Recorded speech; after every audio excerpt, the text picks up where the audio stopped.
Welcome to another fast and fun video. This week I'm taking a look at both my Clio and my Megane. I regularly get asked why I have two Renaults in the garage, and I then get asked which is the better car. The Clio RS182 full fat against my Megane RS250 Cup. This week I'll be taking them down the same road on the same day and give you my view on which I think is the ultimate hot hatch between these two great Renaultsports.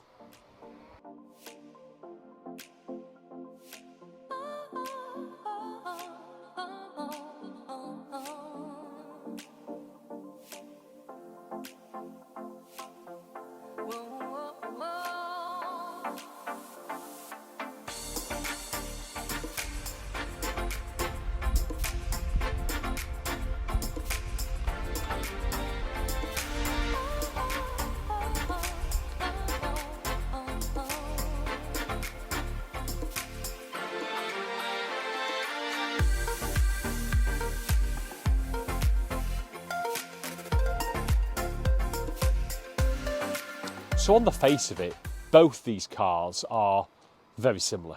They're both made by the same manufacturer, Renault, specifically the Renaultsport division. They're both front-wheel drive and they both use 2-litre displacement engines. But other than that, they are very, very different cars. First of all, I just want to go through some of the power and performance metrics for both cars.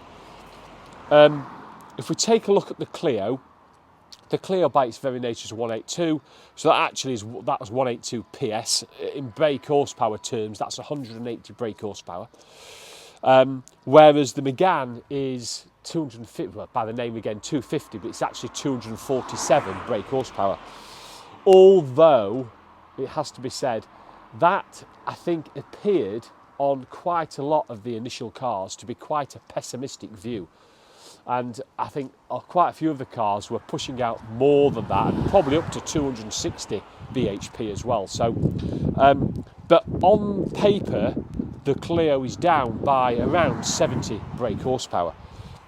When they deliver that power is also very different, and that's because of the type of way that the engines have been constructed.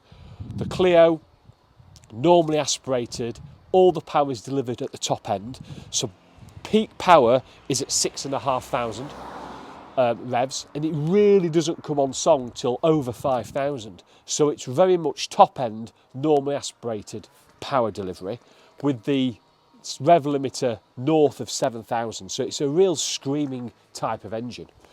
Whereas the Megane's is delivered at only 5,500 revs, with really by 6,000 revs, the Megane's done. In fact, just over that is the rev limiter. So very much mid-range torque through its turbocharged engine compared to the high revving Clio. Power to weight though is a key differential, and suddenly that 70 brake horsepower becomes much closer.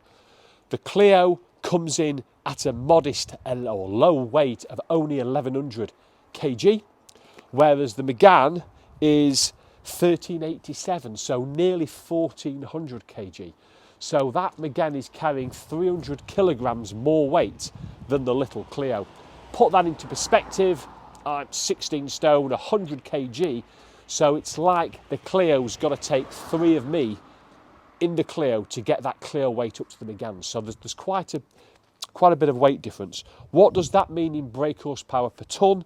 Well, the Clio is kicking out circa 165 brake horsepower per tonne, whereas the Megane is 180 per tonne. So actually, per tonne, it's a much closer value. That is reflected in the 0 to 60 times. The Clio is coming in at a shade over 6.5, where the Megane's just over 6. So there's very little in that 0 to 60 dash. And actually, I think if I'd have done an in-car sort of 30 to 70, which is probably a better time period to use, I think there's probably even less in that. Price is always important when you compare cars as well. So new, the Clio was around 13,000, and now used ones are, well, to get a good one, and these incidentally are both north of 100,000 miles, so it's quite a similar comparison really based on usage. That Clio with 100,000 in really good condition, OEM spec, is probably in the region of about 4k, whereas the Megane with its 100,000, it's a newer vehicle as well. New was about 21,000. I've actually got the invoice for that with it came with the cup package as an additional cost. And incidentally, the Clio's are full fat, so they've both got the cup chassis, which I think is important. So that was 21,000-ish, circa 21,000. And today, to get you in something like that, you're probably looking at about 8,000. So the Megane's probably twice the price of a comparable Clio. Both these cars, as I say, come with the cup packages. You know that from the Clio's perspective, the giveaway is normally the anthracite alloys, and with the Megane, it's normally the red Brembo brakes. Clio and Meganes, most of them come with the cup chassis as well, so it's not as though it's a rarity. They're very much desirable, but I would suggest 80-90% of both these do come with the cup packages. But it's important to remember, if you are interested in buying one, make sure they have the cup package, specifically the cup chassis, which I think transforms these cars into great driver's cars. That's enough of me talking. Oh, just one final thing. Just on looks is very subjective, I know that, but I just want to quickly whiz you around them both from an athletics point of view about how they look, and I know that's very much an individual thing, but let's have a quick look around the cars. The Megane is an odd looking car. This comes, by the way, with the optional 19-inch rather than the 18-inch wheels, which I have actually had them painted black actually when I got them refurbed. A bit of an odd looking car, I just think, the Megane. Some angles is better than others. I think I love the rear centre exhaust with the diffuser. I don't know how well you can see that, but there's a rear diffuser as well. So yeah, I like that sort of part of it. I think the other part of it is this sort of where the rear window here just sort of chamfers away to a sort of a point, which just sort of, I think, makes it look quite sort of retro and quite sort of sleek in its style. And obviously these sort of bolt on additional sort of flares around the wheel arches as well. Inside is certainly where the Megane wins compared to the Clio. This comes with the optional yellow dot Recaros, which I have to say are absolutely fabulous. I don't know how many came with these as options. I know they go for about 1,500 just as second-hand seats. Highly recommend them. People say they're no good for daily. They are absolutely great seats, and I wouldn't have anything other than that. Otherwise, it's pretty average French interior, but it's certainly much more improved than the Clio, which we'll go to now.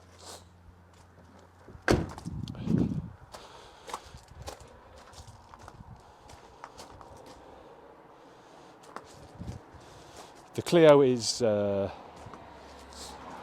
the standout for the Clio here, for me, the best is that sort of those rear pair of exhausts protruding at the back. I think it just looks, I think from the outside, it just looks much more menacing. A wheel in every corner has never been more pertinent than on the Clio Sports. But the interior is massively let down.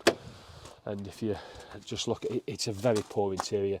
These have got the standard Renaultsport seats, which are okay, but offer little support, to tell you the truth.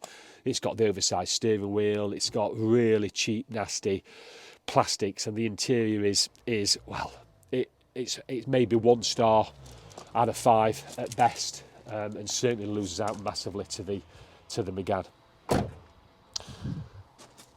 That's a quick look. This video isn't really much about how they look. If it was, I think from the outside, the Clio wins it hands down. For me, there's too many angles that the Megane doesn't look good enough on. If it's from the inside, then the Megane's for me a clear winner. But this video is really about how they drive. So let's take them out and let's see what they feel like.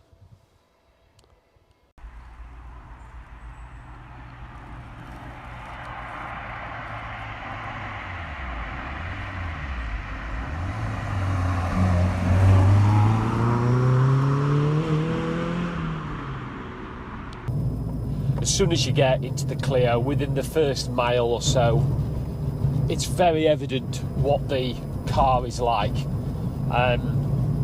There's a lot of road noise.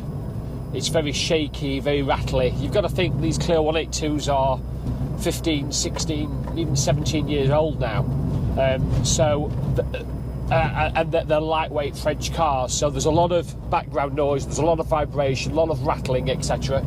Not that that's a bad thing, because actually that's part of what makes the car so entertaining, is its lightweightness. But it does mean that you just think that for an everyday type of car, would it be a little bit tiresome?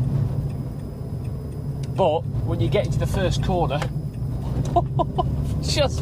you just turn and literally the car just goes. It's just, you can feel that lack of inertia.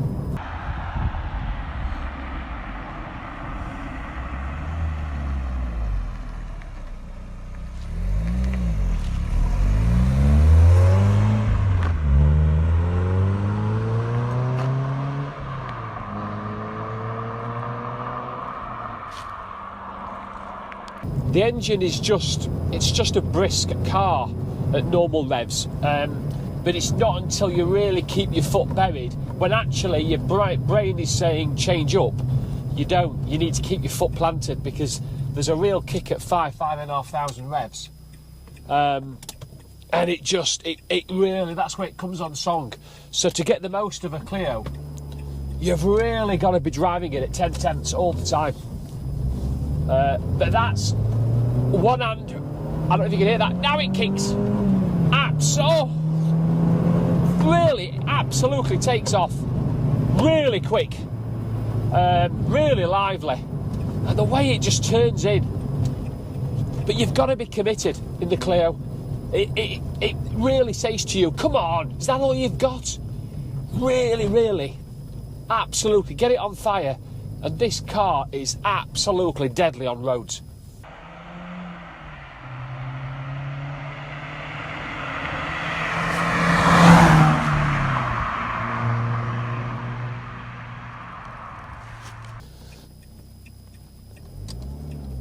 I think the size of the Clio helps as well. Being so small on sort of small sort of UKB roads, you feel like you can go through little narrow roads, pick it through great little lines because of its diminutive nature, really, and its size. It's got that bark to the exhaust as well, which is really nice. Oh, the feedback in the steering, it's just phenomenal. Just all you want to do is laugh and giggle with this car. It really is absolutely on fire. But the problem is, I suppose, is that when you're not fully committed and you're just driving it at 6 or 7 tenths, it's not the same car. You've really got to be on it. And the problem is, in the UK, you just don't get enough chances to be on it enough. Still, I love the car. I love the car for what it is, and I'm so pleased that Renault built something like this, because I'm just not sure we'll ever see cars like the Clio Sport ever again. I just wish they'd looked a bit better on the inside, and I wish the seats were a bit lower, and never mind. You can't have everything in a car, I suppose. Right, next up, let's jump into the Megane.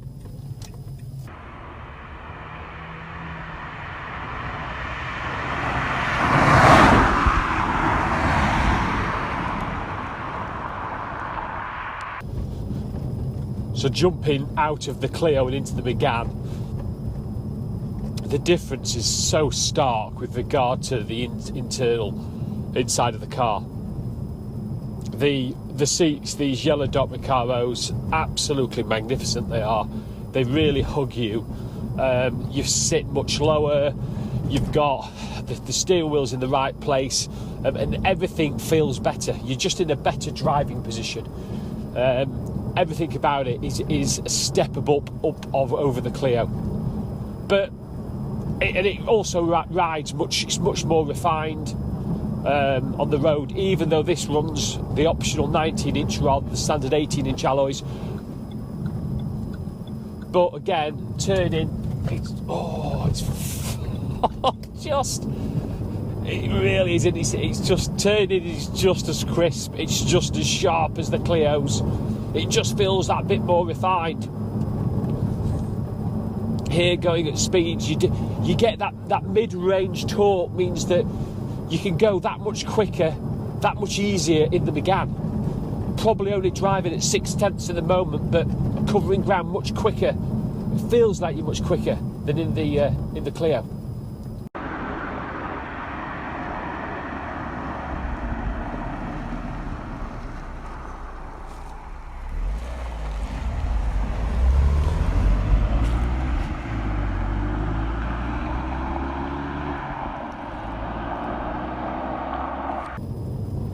So there's a couple of extra features that the Megane has, because it's the more grown-up car compared to the Clio. So it's got a sport button, which is, I mean, the location of it's absolutely ridiculous. It's down here somewhere. You press that, and that takes a layer of traction control off. Wow, hang on, I can't see anything in this late autumn, early winter sod. It takes off a layer of traction control protection. And suddenly everything is more alert, and it's all to do with the sort of the throttle mapping. This one's got the additional RS monitor, which is basically it's an early view of it's based up here. It's an early view of what sort of the Nissan GTRs came up with. It's got lap timer in there. It's got flipping G-force screen. It's very year 2000s type of technology, a little bit gimmicky, but one thing you can do in there is change the throttle mapping, and I have to say it does work, because it means that the slight you can get it really, really aggressive, especially for track. It can be a really, really good thing to have, and again, they're not rare having the RS monitor, so it's probably worth trying to seek one out that's got one.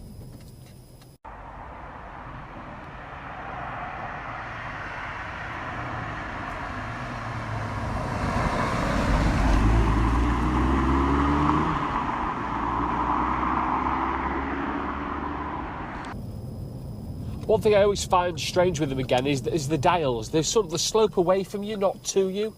Never really quite understood that, but you just get used to it, I suppose. One thing, the biggest difference though is they're both, the Clio and the Megane, incredibly sharp, driver-focused cars. But the biggest difference is the way they deliver that power. And you have to say, I could be on it on the Clio, but you could drive this at probably 7 or 8 tenths and stay with the Clio because of that mid-range torquey engine. It's not as entertaining. And don't get me wrong, on track, you're forever hitting the rev limiter. You want it to kick again, you want it to rev harder, and it just doesn't. It's done all its power by 5.5, 6,000 revs. So that's probably one disappointment with the Megane. A harder revving engine, a little bit more vocal as well. But you can't knock it for its mid-range, torquey, turbocharged power, the way it delivers it. And again, it's just, the steering's so direct, there's just so much feedback. If anybody knocks Renaults, I just would love them to come and test drive a Renaultsport Clio or 182 or a Megane, well, third generation Megane 250. This, with a cut pack, comes with and that's why it's important you get the cut pack for the third gen Meganes, because they come with the limited slip differential, which is Really, really important. So what's my summary to answer the question, which is the better car? Well, first of all, whichever car you buy, whichever car you own, either the Clio or the Megane, you will not be disappointed. They are, for me, fabulous hot hatches that come at it from two very different angles, whether it be the normally aspirated, lightweight nature of the Clio or the more focused, turbocharged 2-litre from the Megane. The Clio is, in unmodified condition, now becoming a rare car, and it will only get rarer. Reminiscent of its lightweight nature, very much of the hot hatches from the 90s. And it'll be a sad day when you no longer see Clio Sports on the road. But ultimately, because of its lightweightness, its everyday practicality and use, and its power band being so high, being so committed with regard to driving, it's just too many compromises when pitched against the Megane. So the Megane is the winner. And it's not just the winner, it's the clear winner. It's won by a margin that even before I did this, I didn't think it was so great. You see, the Megane does everything really, really well. It has very little against it, other than, for me, subjective looks. But from a driving experience, it is brilliant. It can cope with motorways having the 6th gear. It can cope with city driving. It can cope with school runs, commuting, and track days. You see, whatever the Clio does, the Megane can match it. But the Megane can do so many more things than the Clio, what the Clio can't do. The Megane is everything you really want in a front-wheel drive hot hatch. And if it was only the one car, absolutely, the Renault Megane Sport 250 Cup wins. So there it is, the Megane, clear winner. Absolutely no question. It is the best car. The best all-round car, brilliant on track, brilliant in the city, brilliant on the motorway, completely driver-focused, being really reliable, absolutely great. Well, the final comment, I suppose, is if somebody said you've got half an hour to go down a twisting, snarly, wet Welsh B road, and you can only take one of these two cars, and you're going to be committed, then do you know what? I'd probably pick the Clio.